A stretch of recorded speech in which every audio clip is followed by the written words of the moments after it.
Good morning. We are talking continuously, Baruch Hashem, about Tzipis Yeshua, about longing for the Geula. You'd think Pesach is the last time in the world where you would have to talk about longing for Geula. The whole night is all about living it up. We're living in Geula. We're living in the redemption. We're living that we're freed. Yeah, like we know, everybody has to lirois es atzmai, laharis es atzmai, to act, to see himself as if he himself left Mitzrayim. We're living Geula.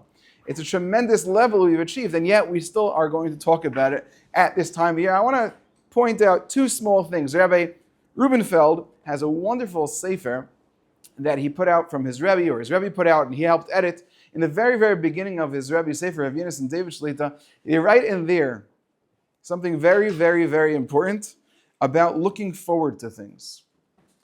We know there's something called holiness, to be holy, to be a holy person, to achieve sanctity, kedusha, whatever it is that exactly means. I don't know what holiness is. Maybe you do, maybe you don't. But we know one thing about holiness. Holiness is beyond the physical. It's something beyond. It's something that. It's hard to identify. What is holiness? He writes in the Sefer that for a person to achieve holiness, it is impossible unless you prepare for it. If you do not prepare for holiness, you cannot. Impossible.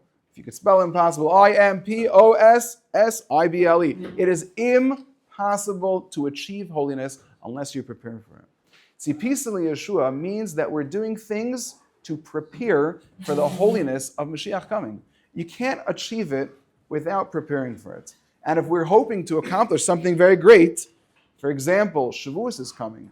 You can't achieve Shavuos without the preparation of Sfiras. My dearest friend, Nathaniel, told me that it's certainly been very, very difficult many years for a person to remember every single night, day in, day out, Sfiras al-Aymer. It's not so simple. It's not so simple. Sometimes you daven an early Ma'ariv, and they didn't do it then, or sometimes you're not able to daven Ma'ariv with a minyan, and they're not able to do it there, but fine.